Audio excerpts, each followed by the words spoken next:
ಭರತಖಂಡದ ಇತಿಹಾಸದಲ್ಲಿ ಕುರುವಂಶದ್ದು ಒಂದು ದೊಡ್ಡ ಹೆಸರು. ಹಸ್ತಿನಾಪುರವನ್ನು ಆಳುತ್ತಿದ್ದ ರಾಜ ಶಂತನು ಮಹಾನ್ ಪರಾಕ್ರಮಿ. ಅವನು ಧರ್ಮದಿಂದ ರಾಜ್ಯಭಾರ ಮಾಡುತ್ತಿದ್ದರೂ ಅವನ ಮನಸ್ಸಿನಲ್ಲಿ ಒಂದು ಬಗೆಯ ಒಂಟಿತನವಿತ್ತು.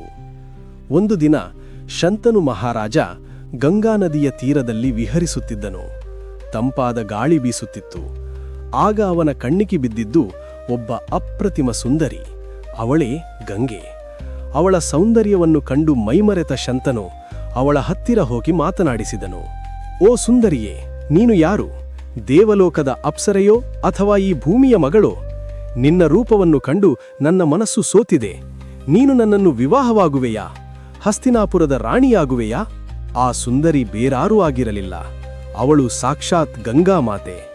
ಮಾನವ ರೂಪದಲ್ಲಿ ಬಂದಿದ್ದ ಅವಳು ಶಂತನುವಿನ ಪ್ರೇಮವನ್ನು ಸ್ವೀಕರಿಸಿದಳು.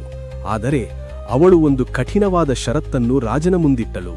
ರಾಜನೇ, ನಾನು ನಿಮ್ಮನ್ನು ಮದುವೆಯಾಗಲು ಸಿದ್ಧಳಿದ್ದೇನೆ. ಆದರೆ ನನ್ನದೊಂದು ಷರತ್ತಿದೆ. ನಾನು ಏನೇ ಮಾಡಿದರೂ, ಅದು ಎಷ್ಟೇ ಕೆಟ್ಟದಾಗಿ ಕಂಡರೂ, ನೀವು ನನ್ನನ್ನು ಯಾಕೆ ಹೀಗೆ ಮಾಡುತ್ತಿದ್ದೀಯಾ ಎಂದು ಪ್ರಶ್ನೆ ಮಾಡಬಾರದು. ಯಾವ ಕ್ಷಣ ನೀವು ನನ್ನನ್ನು ಪ್ರಶ್ನೆ ಮಾಡುತ್ತೀರೋ ಅಥವಾ ನನ್ನ ಕಾರ್ಯಕ್ಕೆ ತಡೆ ಒಡ್ಡುತ್ತೀರೋ ಆ ಕ್ಷಣವೇ ನಾನು ನಿಮ್ಮನ್ನು ಬಿಟ್ಟು ಹೊರಟು ಹೋಗುತ್ತೇನೆ. ಇದಕ್ಕೆ ಒಪ್ಪಿಗೆಯೇ? ಪ್ರೇಮದ ಮೋಹದಲ್ಲಿ ಮುಳುಗಿದ್ದ ಶಂತನು ಮಹಾರಾಜ ಅವಳು ಹಾಕಿದ ಷರತ್ತಿನ ಪರಿಣಾಮವನ್ನು ಯೋಚಿಸಲಿಲ್ಲ. ತಕ್ಷಣವೇ ಒಪ್ಪಿಕೊಂಡನು. ನಾನು ಮಾತು ಕೊಡುತ್ತಿದ್ದೇನೆ ದೇವಿ, ನೀನು ಏನೇ ಮಾಡಿದರೂ ನಾನು ಪ್ರಶ್ನೆ ಮಾಡುವುದಿಲ್ಲ. ನೀನು ಎಂದಿಗೂ ನನ್ನವಳಾಗಿರು. ಹೀಗೆ ಶಂತನು ಮತ್ತು ಗಂಗೆಯ ವಿವಾಹವಾಯಿತು. ಹಸ್ತಿನಾಪುರದಲ್ಲಿ ಸಂಭ್ರಮ ಮನೆ ಮಾಡಿತು. ಕಾಲ ಕಳೆದಂತೆ ಗಂಗೆ ಗರ್ಭಿಣಿಯಾದಳು.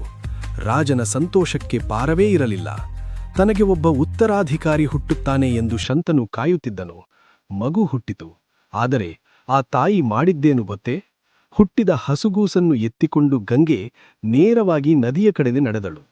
ಹಿಂದೆಯೇ ಓಡಿ ಬಂದ ಶಂತನು ಏನಾಗುತ್ತಿದೆ ಎಂದು ನೋಡುವಷ್ಟರಲ್ಲೇ ಗಂಗೆ ಆ ಮಗುವನ್ನು ಹರಿಯುವ ನೀರಿನಲ್ಲಿ ಎಸೆದು ಬಿಟ್ಟಳು. ಮಗು ನೀರಿನಲ್ಲಿ ಮುಳುಗಿ ಸತ್ತು ಹೋಯಿತು. ಶಂತನುವಿಗೆ ಎದೆಯೊಡೆದಂತಾಯಿತು. ನಿಲ್ಲಿಸು ಎಂದು ಕೂಗಬೇಕೆನಿಸಿತು. ಆದರೆ ಅವಳಿಗೆ ಕೊಟ್ಟ ಮಾತು ನೆನಪಾಯಿತು. ಪ್ರಶ್ನೆ ಮಾಡಿದರೆ ಇವಳು ನನ್ನನ್ನು ಬಿಟ್ಟು ಹೋಗುತ್ತಾಳೆ ಎಂಬ ಭಯದಿಂದ ರಾಜ ಸುಮ್ಮನಾದನು.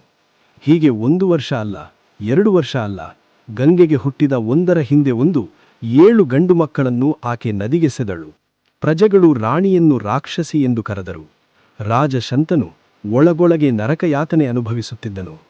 ತನ್ನ ಕಣ್ಣು ಮುಂದೆಯೇ ತನ್ನ ರಕ್ತ ಹಂಚಿಕೊಂಡ ಮಕ್ಕಳು ಸಾಯುತ್ತಿರುವುದನ್ನು ಕಂಡು ಯಾವ ತಂದೆಗೆ ತಾನೇ ಸುಮ್ಮನಿರಲು ಸಾಧ್ಯ?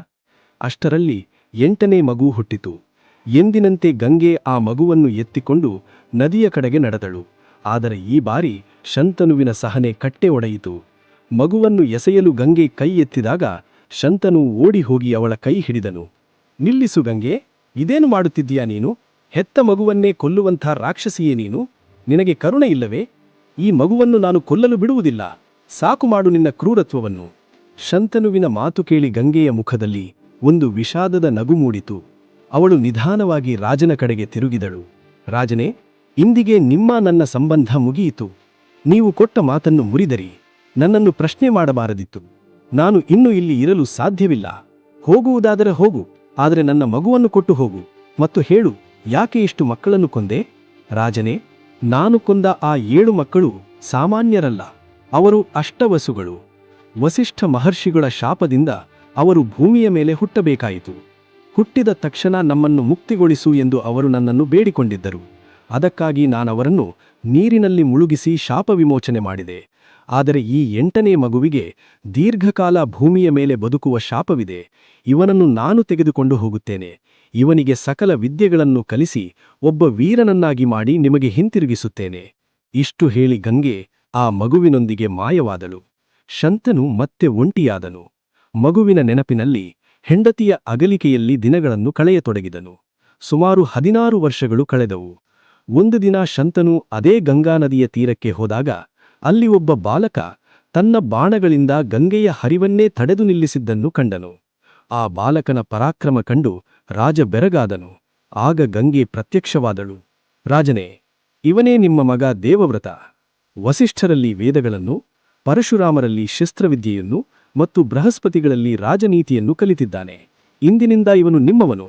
ಕರೆದುಕೊಂಡು ಹೋಗಿ. ಶಂತನು ತನ್ನ ಮಗ ದೇವವ್ರತನನ್ನು ಅರಮನೆಗೆ ಕರೆದು ತಂದನು.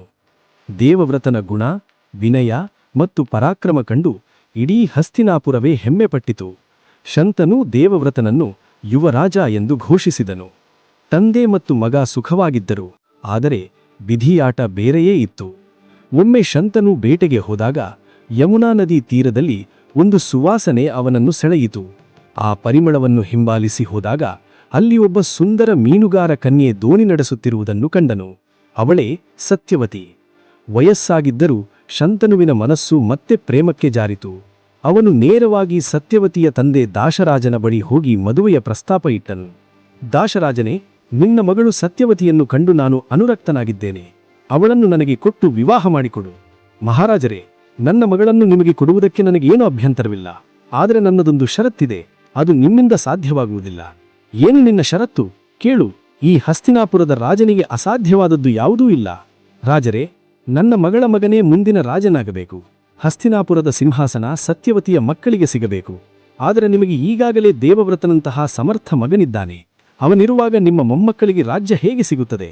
ದೇವವ್ರತನನ್ನು ಬಿಟ್ಟು ನನ್ನ ಮಗಳ ಮಗನಿಗೆ ಪಟ್ಟಾಭಿಷೇಕ ಮಾಡಲು ನೀವು ಒಪ್ಪುವೀರಾ? ಈ ಮಾತು ಕೇಳಿ ಶಂತನುವಿಗೆ ಆಘಾತವಾಯಿತು. ತನ್ನ ಪ್ರೀತಿಯ ಮಗ ದೇವವ್ರತನಿಗೆ ಮೋಸ ಮಾಡಲು ಅವನ ಮನಸ್ಸು ಒಪ್ಪಲಿಲ್ಲ. ಮದುವೆ ಬೇಡ ಎಂದು ನಿರ್ಧರಿಸಿ ದುಃಖದಿಂದ ಅರಮನೆಗೆ ಮರಳಿದನು. ಆದರೆ ಸತ್ಯವತಿಯ ಮೇಲಿನ ವ್ಯಾಮೋಹ ಅವನನ್ನು ಬಿಡಲಿಲ್ಲ. ಊಟ ನಿದ್ದೆ ಬಿಟ್ಟು ರಾಜ ಕೃಶನಾದನು. ತಂದೆಯ ಸ್ಥಿತಿಯನ್ನು ಕಂಡು ದೇವವ್ರತ ಚಿಂತೆಗೀಡಾದನು. ಸಾರಥಿಯ ಮೂಲಕ ವಿಷಯ ತಿಳಿದುಕೊಂಡು ನೇರವಾಗಿ ದಾಶರಾಜನ ಮನೆಗೆ ಹೋದನು. ದಾಶರಾಜರೇ, ನಿಮ್ಮ ತಂದೆಯ ದುಃಖಕ್ಕೆ ಕಾರಣ ನಿಮ್ಮ ಷರತ್ತು ಎಂದು ತಿಳಿಯಿತು. ಹಸ್ತಿನಾಪುರದ ಯುವರಾಜನಾಗಿ ನಾನು ನಿಮಗೆ ಮಾತು ಕೊಡುತ್ತಿದ್ದೇನೆ. ಸತ್ಯವತಿಯ ಮಗನೇ ಮುಂದಿನ ರಾಜನಾಗುತ್ತಾನೆ. ನಾನು ಸಿಂಹಾಸನವನ್ನು ತ್ಯಜಿಸುತ್ತೇನೆ. ಯುವರಾಜನೇ, ನಿಮ್ಮ ತ್ಯಾಗ ದೊಡ್ಡದು. ಆದರೆ ಕ್ಷಮಿಸಿ, ನನಗೆ ಇನ್ನೂ ನಂಬಿಕೆ ಬರುತ್ತಿಲ್ಲ. ನೀವು ರಾಜ್ಯ ಬಿಡಬಹುದು, ಆದರೆ ಮುಂದೆ ನಿಮ್ಮ ಮಕ್ಕಳು ಸುಮ್ಮನಿರುತ್ತಾರೆಯೇ? ಅವರು ನನ್ನ ಮಗಳ ಮಕ್ಕಳ ಜೊತೆ ಯುದ್ಧ ಮಾಡಿ ರಾಜ್ಯ ಕಿತ್ತುಕೊಂಡರೆ ಗತಿಯೇನು? ದಾಶರಾಜನ ಈ ಮಾತು ದೇವವ್ರತನ ಸ್ವಾಭಿಮಾನವನ್ನು ಕೆಣಕಿತು. ತನ್ನ ತಂದೆಯ ಸುಖಕ್ಕಾಗಿ ಎಂತಹ ತ್ಯಾಗಕ್ಕೂ ಸಿದ್ಧನಾದ ದೇವವ್ರತ ಅಲ್ಲಿ ಒಂದು ಭಯಂಕರವಾದ ನಿರ್ಧಾರ ತೆಗೆದುಕೊಂಡನು. ಆಕಾಶ ಭೂಮಿ ನಡುಗುವಂತಹ ಪ್ರತಿಜ್ಞೆ ಮಾಡಲು ಸಿದ್ಧನಾದನು.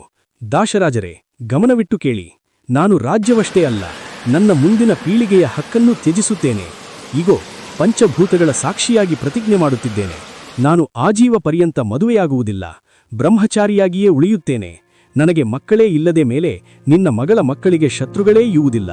ಈ ಮಾತು ಕೇಳುತ್ತಿದ್ದಂತೆ ಆಕಾಶದಿಂದ ದೇವತೆಗಳು ಹೂಮಲೆಗೆರೆದರು. ಭೀಷ್ಮ ಭೀಷ್ಮ ಎಂಬ ಶಬ್ದ ಎಲ್ಲೆಡೆ ಮೊಳಗಿತು. ಎಂದರೆ ಭಯಂಕರವಾದ ಪ್ರತಿಜ್ಞೆ ಮಾಡಿದವನು ಎಂದು ಅರ್ಥ. ಅಂದಿನಿಂದ ದೇವವ್ರತನು ಭೀಷ್ಮನಾದನು. ಭೀಷ್ಮನು ಸತ್ಯವತಿಯನ್ನು ಅರಮನೆಗೆ ಕರೆದು ತಂದು ತಂದೆಗೆ ಒಪ್ಪಿಸಿದನು. ಮಗನ ಈ ಮಹಾನ್ ತ್ಯಾಗವನ್ನು ಕಂಡು ಶಂತನು ಕಣ್ಣೀರು ಹಾಕಿದನು.